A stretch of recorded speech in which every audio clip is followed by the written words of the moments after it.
Infinity Pool is my favorite film of 2023 so far. I saw it last night and I truly can't comprehend what I just watched. I'm literally still processing it. I've been processing it and thinking about it all day. This is a wild film with thought-provoking ideas and insane visual, just trippy visual scenes and moments and imagery. Some will make you question yourself at night. This movie is very similar to The Menu in a lot of ways. Not as visually disturbing at all, but it's definitely talking about the same ideas. This movie is a critique, or I guess more of a commentary on the rich and the elitists of the world and how essentially they can get away with anything because of their wealth and the corruption that they can access because of it. But before we continue the video, consider hitting a like if you like this video, subscribing if you want to stick around, talk about anything movies, comment what you think of the movie, what you think about this video, if you agree or disagree with my point or interpretations, whatever. This is all discussion. There are no wrong answers. I encourage disagreements, and I think we should just, get a discussion going and talk about the film, analyze the film, and pick each other's brains out. Now, going back with the film, the main thing about this film is definitely the corruption and the commentary on the rich and their wealth, right? That's the main thing, but there is some other minor things and nuanced discussions that can be held. For example, let's talk about the Max and the resorts. I think that this movie is trying to tell us that, or is at least talking about how rich people love to visit these exotic places and experience these different cultures, but completely disrespect these places and these cultures when they visit them on some Logan Paul in Japan type shit. They don't wear the masks because they actually appreciate the art or the culture behind these designs. They just think they're wicked cool, and they start destroying these masks' original intentions when they use to commit crimes. These tourists essentially use a foreign country as their playground, and the movie is definitely using this as some kind of criticism on either the rich tourism today, and it gets even crazier than that. Like I mentioned earlier, this movie is mainly about how rich people can live without consequences and essentially can be bullies and act like monsters when on vacation,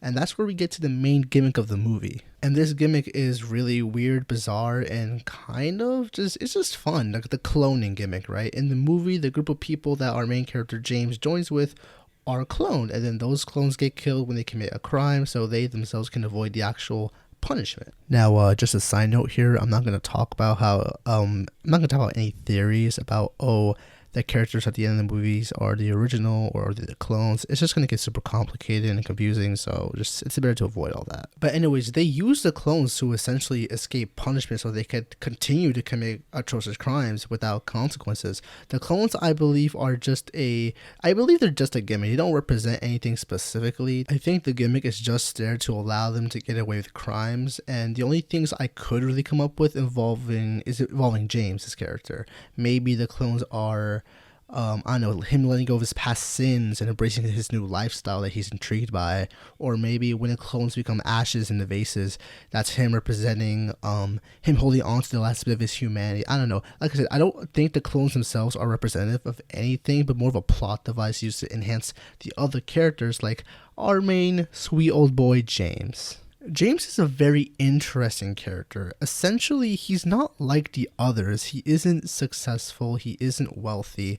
He just married a rich woman, and that inadvertently got him to become rich. So why does he become involved? As Mia Goth's character explained earlier in the movie, she thinks of James as some kind of plaything, a stupid dog to do what she wants. She lies about liking his book and manipulates him to think that he's more than what he's actually worth by complimenting his book and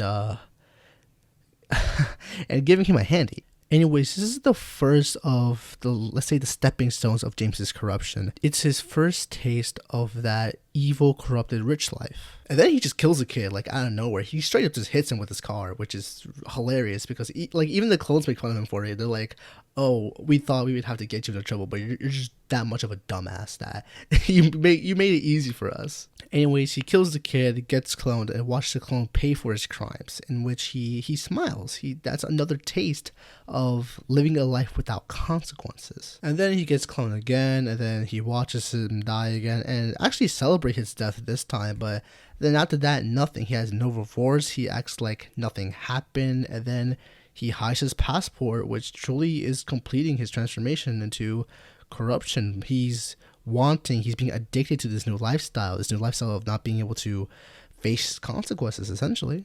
However, he isn't like the others. He hasn't actually accomplished anything. He didn't start the story as a rich elitist, so the others is easily able to see through his fake facade, and they actually try to break him, submit him into accepting that he's a fraud. Which is when the whole dog thing comes in. He kills the dog who represents his wannabe rich alpha persona that he was trying to harness, and he kills it dead. He beats it to death.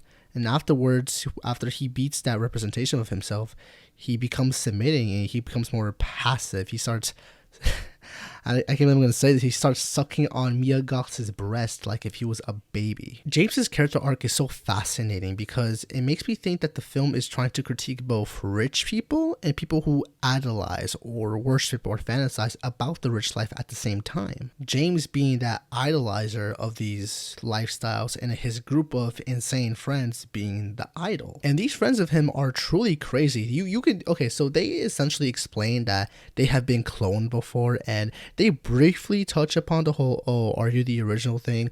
Most of them don't care because I'm guessing they've abused this corrupted system. They've been able to commit so many crimes, so many things without being properly punished because they just blame it all on the clone. Like I said, this movie is clearly talking about a corruption that the elitists, that the rich people have.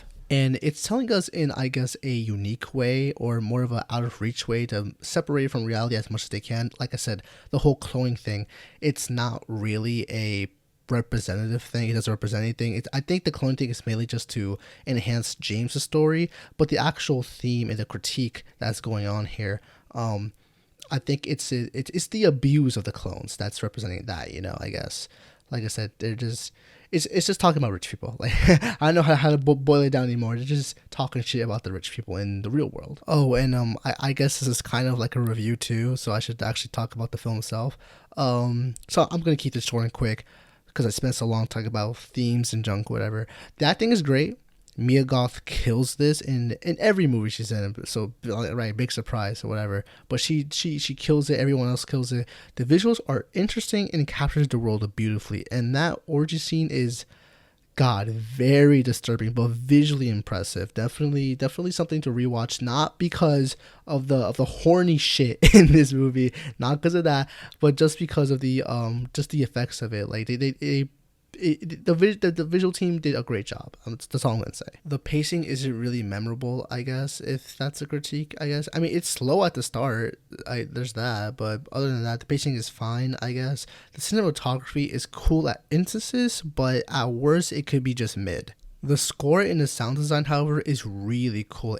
It's intense when it needs to be, but also calm and soothing when it has to be. And I guess if there's anything else, there's just some story decisions that I don't really agree with, or not agree with. I guess this one was clearly trying to say something. Like I said, like I covered for most of this video, it's just some instances they would go a little bit too far and try to be a big brain movie. They're trying to really make the audience think, but sometimes it just leads to borderline confusion and like really just scenes that either don't lead to anything, don't add up to anything, or scenes that are just overly complicated that actually hurt it hurts the narrative, and not the narrative, it hurts the theme, like the message that they're trying to say. It ruins that. The little reviews that I have read online after I saw the movie, all of them kind of agree. Like it's a good thing to preach out, the movie's trying to preach, but the execution could have been better. And I'm not saying that it wasn't good already. It's just I guess more clarification would have been nice. But those are minor nitpicks. Infinity Pool is an amazing film, a great way to start 2023. My favorite movie, like I said, in 2023 so far. And it has a great thing to say, a great message, and a great critique on the upper class and the things that they get away with, and a great sort of like character study on James. It's not really a character study, but it's like a corruption arc, I guess. I'll call it corruption arc. I like the corruption arc that they did with James. Anyways, what did you think of Infinity Pool? Did you like it? Did you not like it? Are there some things that you just want to talk about? Scenes, moments, ideas, ideals, themes, whatever. Just tell me about it. Let's get a discussion going. I would love to talk about this movie. Do you agree with my interpretations of some things? Do you not? Is there anything I left out that you want to talk about in the comments. I'm pretty active in the comment section recently, so we'll talk. This movie specifically is just really interesting to me, and I would love to get more insight on it as much as I can. Anyways, if you liked the video, like it. If you didn't, whatever. Subscribe if you want to show your support. Stick around. Comment anything, any feedback on the video, any disagreements. Like I said, we can get a discussion going. There are no wrong answers. I encourage disagreements as long as they're healthy, respectful, not toxic. And yeah, that's the video. So I hope you enjoyed, and I'll see you next time. Have a good day.